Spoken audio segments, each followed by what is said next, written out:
우리가 지난주까지 로마서 8장의 끝 언저리에 나와 있는 하나님이 사랑이시라고 하는 그 하나님의 사랑에서 우리를 구원하신 그 사랑에서 그 어떤 존재도 그 어떤 피조물도 그 하나님의 사랑에서 끊을 수 없다라는 말씀을 모토로 해서 하나님의 사랑이 무엇이었는지, 우리는 사랑을 어떻게 생각해야 되는지에 대해서 여러 주에 걸쳐서 생각해 보았습니다.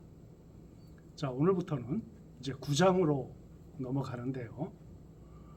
로마서를 우리가 읽다 보면은 9장, 10장, 11장은 뜬금없이 드러나는 장으로 보여지기가 쉽습니다. 1장서부터 8장까지 교리적인 측면과 하나님의 구원이 사랑으로 이루어졌다라고 하는 대단원의 막이 내리고, 그러면 그렇게 구원받은 우리는 어떻게 살아가야 되는가에 대해서 로마서 12장부터 나옵니다.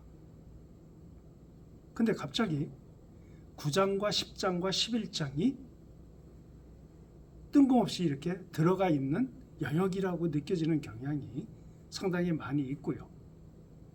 또 신학자들도 이 세 장은 이렇게 표현을 합니다. 로마서를 핵심적으로 설명하는 세 장이다. 나머지 것들은 이 세 장을 설명하기 위한 부수적인 장들이었다 라고 주장하는 신학자도 있고요. 또 어떤 신학자들은 이것은 하나의 바울이 쭉 그 로마서를 쓰다가 이게 필요하지 않을까 해서 느닷없이 새로운 주제로 들어간 영역이다. 그러니까 뭔가 이렇게 좀 주변적인 내용들이다, 이렇게 표현을 하는 신학자들도 있습니다. 그리고요, 로마서 9장, 10장, 11장은 목사님들에 의해서 많이 설교되거나 회자되지 않는 장입니다. 개인적으로 로마서 공부할 때 가장 많은 생각이 드는 게 뭐였냐면, 이걸 어떻게 설명하지? 라는 의문이었어요. 이걸 어떻게 설명해야 잘 알아들을 수 있고 나 역시 잘 설명할 수 있을까? 라고 고민이 참 많았던 세 장입니다. 이해를 한다는 것은 지, 정, 의가 적어도 50% 이상 발휘가 되는 그 부분이라고 할 수 있겠어요. 지식적으로 안다는 것과 감정적이고 정서적인 부분으로 받아들이는다는 것과 의지적으로 그것을 의지적으로 인정을 한다는 것, 이 세 가지가 합쳐져야 지식이 완성된다고 할 수 있는데, 정과 의는 성경을 연구하면서 깨달았는데 이걸 지적으로 어떻게 설명하고 알게 할 수 있을까에 대한 가장 많은 고민을 했던 장이 바로 로마서 9장, 10장, 11장입니다. 로마서 9장은요, 바울이 이렇게 표현을 합니다. 로마서 9장의 핵심은 왜 선민이고 선택된 민족인 이스라엘만이 구원을 얻는 것이 아니라, 구원을 받는 게 아니라 왜 이방인이 구원을 받는가에 대한 설명입니다. 이방인의 사도로 부르심을 받았죠, 바울이. 이방인의 사도로 부르심을 받았기 때문에 이방인에 대해서 바울이 자기가 스스로 깨닫고, 지금 내가 이방인의 사도로 부르심을 받았기 때문에 예수님의 부르심에 의한 이방인 구원의 당위성을 설명하는 것이 아니라 구약 전체에 흐르는 이방인에 대한 하나님의 사고가 어떻게 전개됐는가를 설명해 놓은 글이 9장입니다. 10장은요, 다시 한번 우리가 구원을 어떻게 받는가, 율법의 행위냐 아니면 하나님을 믿는 의이냐, 그리고 구원을 받는 것과 10장에서는 복음의 내용이 무엇인가에 대해서 아주 주도면밀하게 설명을 해 놓으셨습니다.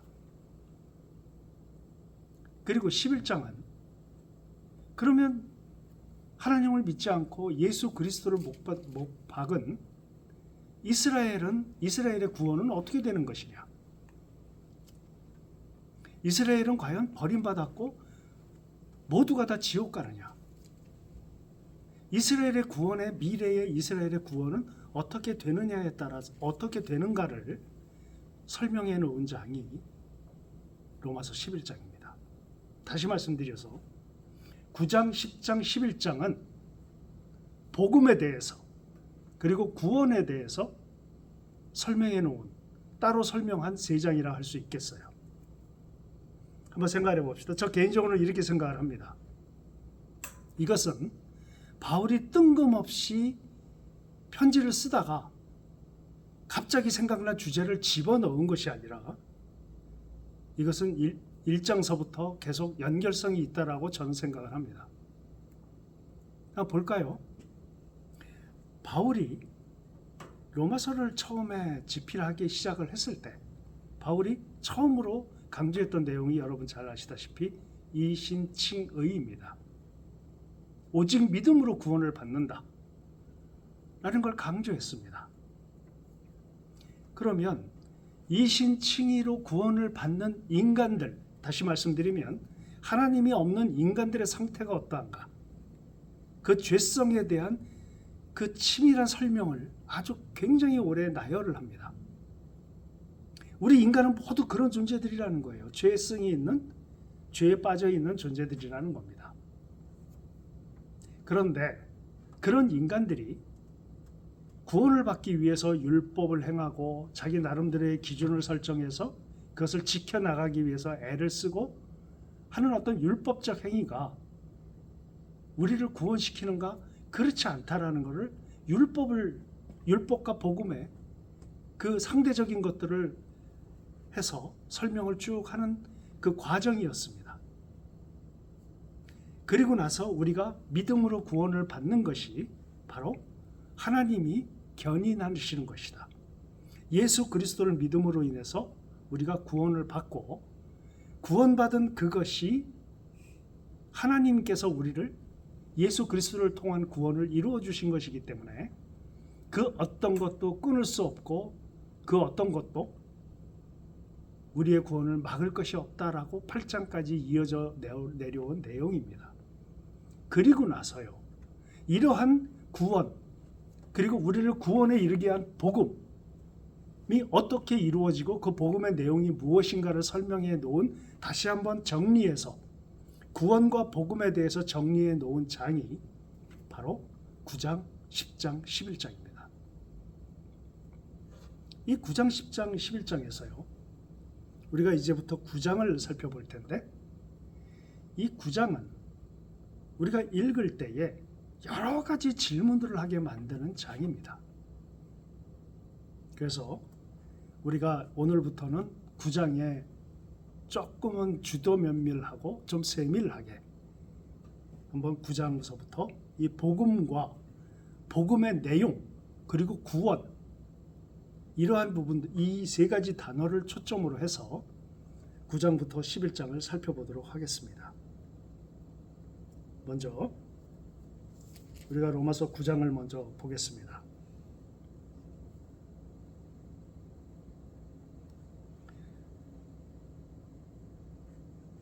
(1절과) (2절을) 이거 뭐 전체를 다 읽고 시작하기에는 시간이 너무 많이 걸리니까 하나씩 살펴보면서 우리가 한 절 한 절 하나님께서 구원과 복음과 또 그 복음의 내용, 어떻게 구원받는가, 이런 관점으로 어떻게 바울이 다시 9장서부터 이것을 설명하는가, 그걸 살펴보도록 하겠습니다. 자, 1절하고 3절을 읽겠습니다. 내가 그리스도 안에서 참말을 하고 거짓말을 아니하노라. 나에게 큰 근심이 있는 것과 마음에 그치지 않는 고통이 있는 것을 내 양심이 성령 안에서 나와 더불어 증언하노니. 3절 나의 형제 곧 고륙의 친척을 위하여 내 자신이 저주를 받아 그리스도에게서 끊어질지라도 원하는 바로라. 이렇게 표현을 했습니다. 여기서 이게 무슨 뜻일까요?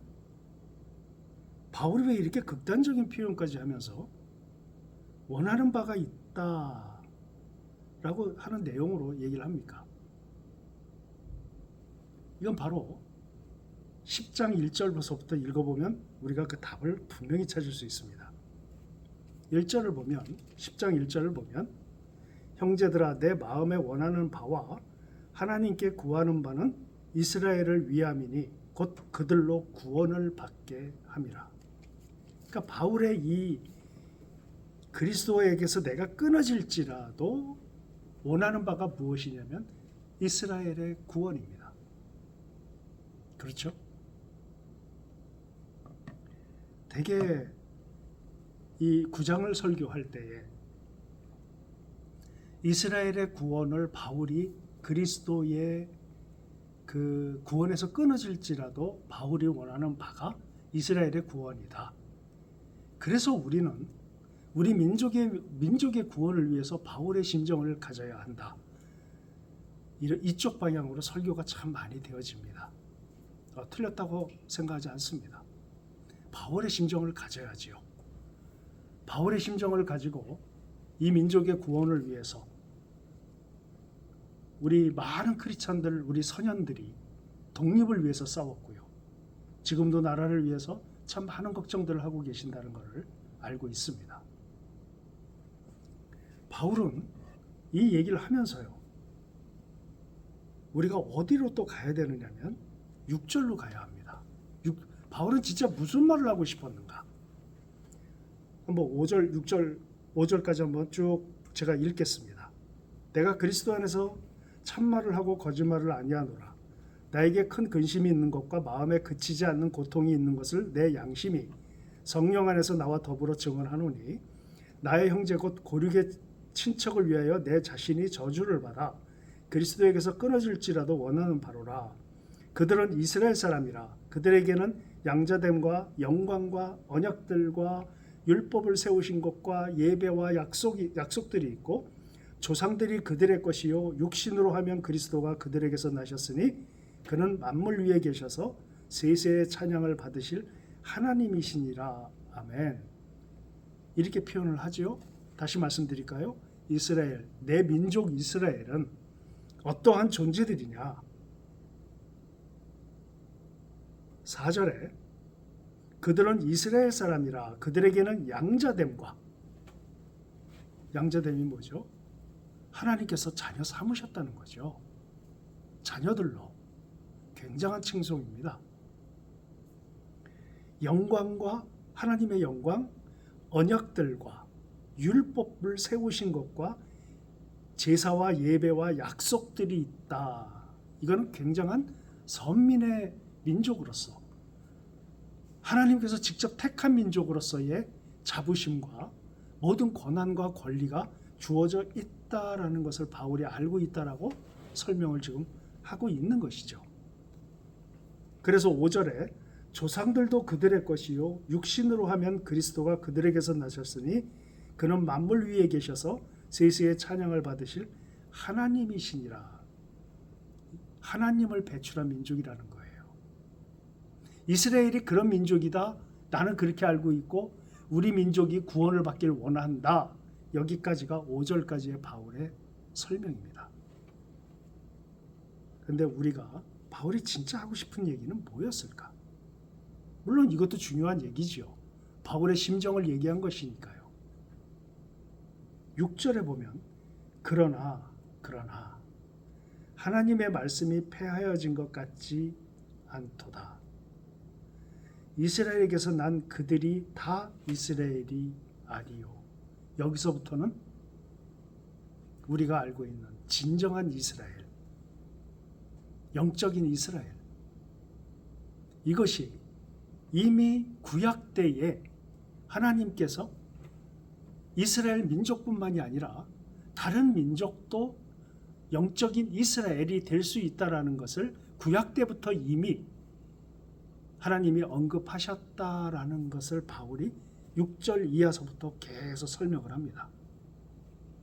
여기까지는 우리가 5장에 대한 전반적인 내용이었어요.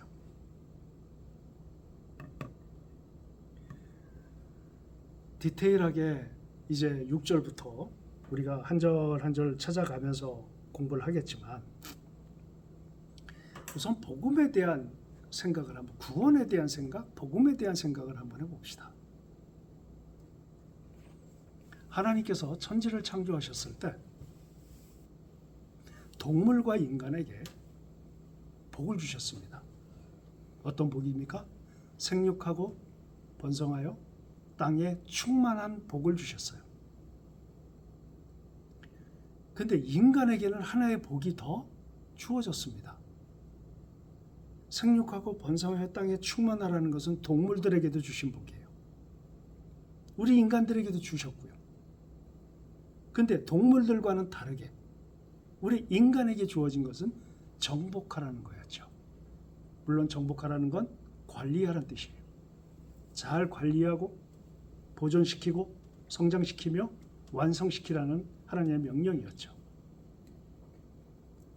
다시 말씀드릴게요. 대부분의 사람들이 크리스찬을 포함해서 보통 사람들과 크리스찬을 포함해서 많은 분들이 동물에게 준 축복 그 이상을 추구하거나 그 이상을 가지 않는 삶의 형태를 갖는 것이 대부분입니다. 좀 극단적인 표현이죠? 무슨 뜻일까요, 이게? 자, 이스라엘 백성들이 출애굽을 해서요, 홍해 앞에 섰습니다. 제가 그 당시에 이스라엘의 홍해를 건너야 되고 건넌 이스라엘 백성 중에 한 사람이었다면 저는 호기심이 참 많은 사람이라 이렇게 생각을 했을 것 같아요. 모세를 통해서 하나님께서 홍해를 가르셨습니다. 그리고 성경에는 뭐라고 표현되어 있냐면 바닥이 뽀송뽀송했대요. 바닥이 물기가 없었대요. 여러분 상상이 되십니까? 물기가 빠진 갯벌은 진흙으로 가득합니다. 그런데 거기는 물이 없었어요. 뽀송뽀송했대요. 기적이죠. 그럼 저는 거기를 건너면서 야, 이게 뭘까? 그리고 거기를 건널 때 양쪽에 물이 갈라져 있었습니다. 그 물 속을 볼 수 있었겠죠. 호기심이 많아서 물에도 손을 넣어보고 했을 것 같아요. 근데 이스라엘 백성들이 그 홍해를 다 건넜습니다. 건너고 나서요, 아, 드디어 살았다. 우리는 홍해에다 빠져 죽지 않았다. 그리고 애굽 병사들에 의해서 죽지 않았다. 할렐루야. 그 해변가에서 즐깁니다. 우린 살았어. 내가 이걸 건너오면서 얼마나 많은 갈등을 했는지도 몰라. 등등. 홍해를 건넌 것만을 축복하고 하나님이 모세를 통해서 이렇게 말씀하셨을 거야. 홍해를 갈라라. 라든가 홍해를 내가 갈라 줄 테니까 너는 담대히 가라. 이렇게 말씀하셨을 거야. 우리 백성들이 다 앉아서 홍해를 건넌 것만을 가지고 축복하고 거기서 기뻐하고 내가 구원받았다, 죽지 않았다 하는 측면으로 애굽에 있는 해변가에서 가나안 땅으로 들어가는 해변가로 건너왔을 때 해변가에서 그 건넌 것만을 즐기는 인생들을 살았다면 그들에겐 가나안이 없습니다. 그런데 대부분 크리스천들이요, 여기에 머무르는 케이스가 상당히 많아요. 구원을 간증하는 거 좋습니다. 근데 왜 하죠? 구원받은 자로서의 삶을 살기 위한 시작입니다. 내가 구원을 받아서 하나님의 은혜에 침잠해 있는 거 필요합니다. 근데 왜 그래야 되죠? 왜 하나님의 은혜에 침잠하죠? 하나님의 자녀로서의 삶을 담대하고 강력하게 살아갈 힘이기 때문이에요. 근데 대부분의 사람들이 그 은혜에 침잠해 있는 것으로만으로도 자신의 신앙이 제대로 돼 있다라고 생각을 합니다. 전 이것을 어떻게 비유했냐면 홍해를 건넌 다음에 그 홍해 건너편 가나안 들어가기 직전에 그 해변가에 모여서 내가 홍해로부터 우리가 어떻게 구원받았는가에 대해서 이야기만 나누는 그 정도의 크리스천의 삶이라고 저는 생각을 합니다. 그거는 전부가 아닙니다. 필요하지만 우리가 홍해를 어떻게 건너는가에 대해서 간증도 필요하지요. 그건 가나안으로 들어가기 위한 시작입니다. 가나안이 어떤 곳입니까? 하나님과 하나님의 백성들이 함께 일궈가야 할 하나님이 통치하시는 나라가 가나안 지역이 될 것이라는 예언이었습니다. 그런데 작금에 많은 크리스천들은 그것은 포기합니다. 홍해를 건넌 그것만을 간증하면서 인생을 살아요. 그것이 크리스천의 삶의 전부라고 생각해요. 나는 구원받았다. 이 땅은 변화되지 않습니다. 이 땅은 결코 하나님의 나라가 될 수 없어요. 왜요? 홍해 건넌 것만이 그들의 축복이니까. 예수 그리스도의 십자가를 통해서 내 죄가 사함받은 것이 그의 전부니까. 그를 통해서 어떻게 하나님의 나라가 형성되겠습니까? 이 땅에 예수님이 왜 오셨는데요? 내가 너희를 위해서 구원받기 위해서 너희의 구원을 위해서 십자가에 죽었다. 만끽해라. 그거였습니까? 내 은혜를 잊지 말아라. 그러니까 맨날 그것만 생각해라. 그 정도였을까요? 조금은 아픈 표현이지만 우리 이미 성경으로 돌아가야 합니다. 이스라엘 백성들이 홍해를 건너고 그 해변가에 머물러 있었다면 홍해를 통해서 죽어야 되는데 홍해뿐만이 아니라 자연을 통해서 뿐만이 아니라 애굽의 인위적인 군사적 공격에 의해서 죽어야 했는데 우린 살았다. 하나님이 모세를 통해서 홍해를 갈라주셨다. 하나님이 예수 그리스도를 통해서 우리를 구원해 주셨다. 우린 구원받았다. 끝? 아니죠. 그것은 시작이죠. 하나님의 통치에 부합하는 병사도 되고요. 때론 간호사도 되고요. 하나님 나라를 위해서 하나님 나라를 세우는데 기술자도 되고요.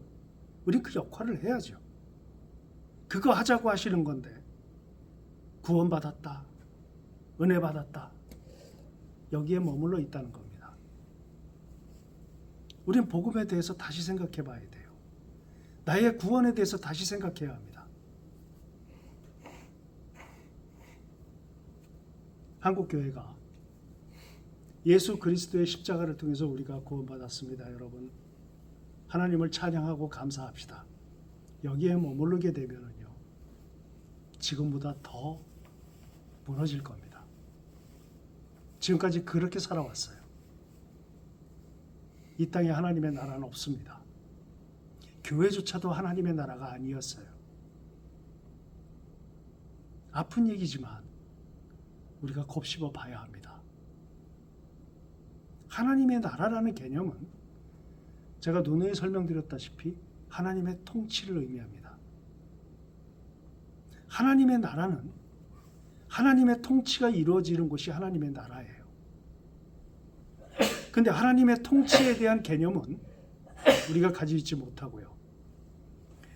예수 그리스도의 왕 되심에 대한 개념은 우리가 상실하고요. 예수 그리스도의 제사장으로서의 역할만을 우리가 추구하고 그것만을 가지고 있다면 예수님의 이 땅에 오신 목적의 3분의 1 외에는 우리는 어떤 역할도 하지 않는 그런 이상한 크리스천들이 되어 있는 것입니다. 도대체 하나님의 나라가 뭘까요? 제가 어떤 목사님들하고 대화를 할 때 새로운 모임에 들어갔을 때 한 목사님이 저를 이렇게 소개를 하시더라고요. 여기 계신 이수발 목사님은 성경을 하나님의 나라의 관점으로 보시는 분이야. 이렇게 표현을 하시더라고요. 하나의 관점이 되어버렸습니다. 하나님의 나라라는 개념이 많은 크리스찬들에게 하나의 관점이에요. 너는 그렇게 보니? 나는 다르게 봐. 이런 표현입니다. 이것이 하나의 관점이라면 다른 게 있어야죠. 다른 관점이 있어야죠. 어떤 관점이 있을까요? 저는 이 관점 외에는 본 적이 없습니다. 어떤 관점이요? 예수 그리스도의 제사장으로서의 역할. 저의 이름을 예수로 하라. 자기 백성을 저희의 죄에서 구원할 자이심이라. 자, 이 말씀의 초점을 우리가 잡을 때에 자기 백성을 저희의 죄에서 구원할 자이다. 구원이다. 십자가다. 핵심이 여기에 가죠. 근데 그 전에 뭐가 있습니까? 자기의 백성이라는 표현이 있습니다. 자기의 백성. 무슨 뜻입니까? 민주주의의 대통령은 내 국민이라고 하지 않습니다. 국민은 대통령 소유가 아니에요. 왕만이 내 백성이라고 표현할 수 있습니다. 민주주의는 국민이 주권이 있는 국가 형태가 민주주의예요. 대통령이나 그 기타 일하는 사람들은 국민을 대신해서 일하는 사람들입니다. 우린 그 개념을 알고 있어요. 그러나 자기 백성이라고 표현된다는 것은 왕만이 그렇게 할 수 있습니다. 내 백성. 근데 그 성경의 표현은 자기 백성을 저희의 죄에서 같이 표현되고 있습니다. 거기 예수 그리스도의 삼중직 중에 왕으로서의 예수와 제사장으로서의 예수가 같이 표현되어 있어요. 제가 누누이 삼중직에 대한 말씀을 드렸던 기억이 있습니다. 그런데 침잠에 있는 겁니다. 구원받았다. 난 하나님의 자녀다. 난 지옥 가지 않는다. 여기에 머무르면서 이것을 유지하기 위한 자기 나름대로의 규정을 정합니다. 이것만 지키면 나는 구원받는데 지장이 없어. 라는 개념으로 가기가 쉬운데 주일날 예배 빠지지 않고요. 양심에 걸리지 않을 정도의 헌금을 하고요. 양심에 걸리지 않을 정도의 구제를 합니다. 자기 나름대로의 선을 만들어 놓습니다. 그것만 지키면 된다. 나는 구원받은 자녀로서 할 일을 다 하고 있다. 하나님 나라의 백성으로서 내가 하나님을 왕으로 모신 왕이 있는 백성이 어떠한 삶의 형태를 가져야 되는가에 대한 고민 없이 내가 내 신앙, 내 구원을 위해서 이 정도 설정을 해놓고 맞추는, 다시 말씀드릴까요? 하나님 중심이 아니라 자기 중심적인, 자기 철학에 편향적인 규정을 해놓고 그걸 지켜감으로 인해서 나는 할 바를 다하고 있다라고 이걸 갖다가 아주 신랄하게 표현하는 목사님이 있습니다. 제가 존경하는 키에르케고르 목사님이에요. 다 지옥 갈 자들이라고 표현했습니다. 하나님이 이 땅에서 원하시는 게 무엇인지 여러분 아시다시피 키에르케고르 목사의 주적은 교회들이었습니다. 지금으로 얘기하면 잘못 성도들을 이끌고 있는 대형 교회들 앞에서 피켓 들고 외쳤던 목사예요. 혼자서. 그러다가 길에서 쓰러져서 얼마 있다가 돌아가십니다. 교회 갱신을 위해서 사셨어요. 말년을. 그 실존주의 철학의 거부라고 할 수 있는 그 한 명의 위대한 목사님이 결국은 자신의 삶의 형태를 취한 것이 잘못 성도들을 이끄는 대형 교회들 앞에서 제대로 하나님을 믿어라. 너희들을 하나님 앞에 가져가는 너희들의 실존을 보아라. 한국교회에서 이거를 한국교회도 역시 키에르케고르 목사님이 살아계셨다면 교회의 성도들을 이념으로 갈라치게 하고요. 성도들을 서로 싸우게 만들고요. 반목시키는 목사들 앞에서 키에르케고르 목사님이 외쳤을 한마디는 저는 그 문장이 뚜렷합니다. 교회는 하나님의 나라를 이루는 천병이며 베이스 캠프이어야 합니다.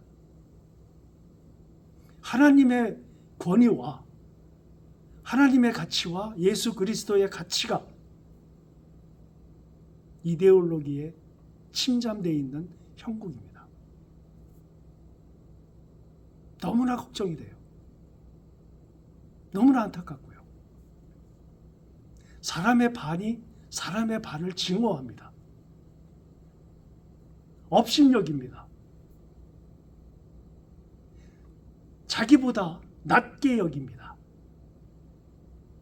이거를 목사들이 선동을 하고 있어요. 점차적으로 이데올로기화 돼가는 나라를 보면서 다시 한번 복음을 생각해 봅니다.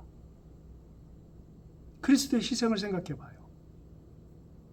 왕으로 오신 그분이 왕으로서의 역할을 하셔야 되는데 그걸 막는 게 교회입니다. 예수가 더 이상 왕이 아니에요. 복음, 구원, 복음의 내용 다시 한번 생각을 해야 합니다. 이분은 성경을 하나님의 나라의 관점으로 보시는 분입니다 라고 저를 소개했을 때 그러면 어떤 관점이 있지? 그 관점을 한번 생각을 해봤어요. 그 관점은 대부분 한 가지였습니다. 십자가 복음이었어요. 십자가 복음이 그 관점으로 드러나 있다는 걸 봤습니다. 중간에 들으신 분들은 저 이수팔 목사는 십자가 복음을 거부하나 보다 이렇게 느끼실 수 있겠어요? 그렇지 않습니다. 십자가 복음이야말로 예수님의 삼중직 중에 하나죠. 예수님이 이 땅에 세 가지 역할을 하러 오셨는데 그 중에 하나라고 저는 확신을 합니다. 믿고 있습니다. 우리가 어떻게 구원받는지 알려주신 예수 그리스도의 제사장직이며 더불어 제물이 되신 영역이죠. 우리가 그런 차원에서 바라볼 때에 우리의 구원이 과연 나 구원받았다, 나 지옥 가지 않는다, 난 죽으면 천국 간다, 이런 개념의 신앙으로 머물러 있다면 여러분 로마서 9장, 10장, 11장에 나와 있는 이 구원의 내용과 구원의 목적과 구원의 핵심이 우리가 얼마나 왜곡되게 생각하고 있었는가에 대해서 우리가 한 번쯤 생각을 해볼 수 있는 계기가 될 것이라고 생각이 듭니다. 9장에서는 아까도 말씀드린 것처럼 이스라엘 사람뿐만이 아니라 이방인이 왜 구원받았는가에 대한 내용이라고 말씀을 드렸어요. 10장은 아주 중요한 장입니다. 복음의 실질적 내용이 무엇인지에 대해서 정확하게 설명을 하세요. 우리가 앞으로 9장, 10장, 11장을 디테일하게 생각할 때에 여러분에게 제안 한 가지 할게요. 한 10번씩 읽으십시오. 9장, 10장, 11장을. 그래서 9장에서 무엇을 말씀하시는지, 10장에서 무엇을 말씀하시는지, 11장에서는 무엇을 말씀하시는지 여러분 나름대로 주석이나 이런 거 참고하지 마시고요. 나름대로 여러분이 여러분의 성경을 한번 찾아보십시오. 왜 이렇게 말씀드리는가? 제가 그렇게 했습니다. 정말 어렵더라고요. 처음에 로마서 강의 준비할 때. 맨 처음에 준비할 때. 40대 초반, 중반 때 준비할 때. 정말 어렵더라고요. 주석이나 훌륭한 신학자들의 책을 읽어봐도요. 조금은 다르고 조금은 같고 어떤 주장은 강력해서 이게 맞는 것 같고 내 것이 없을 때에 다른 사람들 것을 참고하려고 드니까 참 힘들었습니다. 그래서 읽고 또 읽고 계속 읽었던 기억이 있어요. 그래서 하나씩 보이기 시작을 했습니다. 로마서 9장을 강의한다, 설교한다 하는 다양한 목사님들의 걸 봤는데요. 대부분 1장에서 바울이 예수 그리스도의 은혜에서 자기가 지옥 갈지라도 끊어질지라도 내 나라의 사람들이 구원받기를 원한다. 그러니까 우리도 그렇게 합시다. 초점을 여기에 잡고 설교하는 게 대부분이었어요. 한번 생각해 봅시다. 1장에서 바울의 표현은 충분히 감성적으로 이해가 갑니다. 우리 크리스천들 다 그렇지 않겠습니까? 충분히 바울의 심정을 이해가 가요. 근데 바울이 9장을 통해서 뭘 얘기하려고 했나? 그걸 들여다봤을 때에는 우리 얘기가 좀 달라집니다. 처음엔 내 나라를 내가 지옥에 가더라도, 내가 하나님 사랑에서 끊어지더라도 내 나라 사람들을 구원받기를 원한다 해놓고 6절서부터는 바울이 이렇게 얘기를 하죠. 이스라엘의 구원은 이방인들에게 넘어갔다.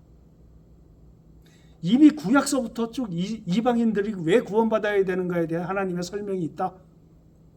예언자들의 말을 통해서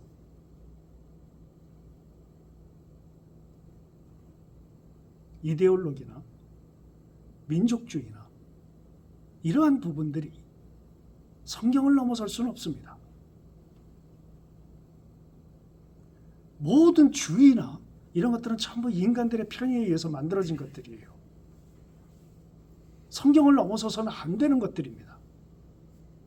성경을 넘어서서 안 된다는 것은 무조건 근본주의나 율법주의를 택하자는 게 아닙니다. 율법주의나 민족주의나 이런 모든 영역보다 하나님의 가치를 생각하자는 겁니다. 하나님의 천지를 창조한 걸 믿으십니까? 하나님의 천지를 창조하셔서 그냥 내버려 두시는 것이 아니라 그 역사 가운데 관여하신다는 걸 믿으십니까? 그럼 하나님의 왕권을 가지신 거겠죠. 하나님이 통치하시는 거겠죠. 거기에 왕정이니 제국주의, 전체주의, 파시즘, 민족주의 이런 것들이 다 뭐죠? 하나님께서 통치하신다면 개념상 우리의 통치자는 누구입니까? 하나님이십니다. 우리가 지금 중요하게 생각하는 영역들이 결코 하나님을 뛰어넘을 수 없어요. 하나님의 왕권을 뛰어넘을 수 없습니다. 제가 저번 주에 사랑에 대한 얘기를 계속했죠. 그래서 이런 질문도 드린 기억이 있습니다. 사랑으로 이 세계상의 문제가 해결될까요? 그것만으로? 이런 질문 드린 적이 있죠. 사람들하고 얘기를 해봅니다.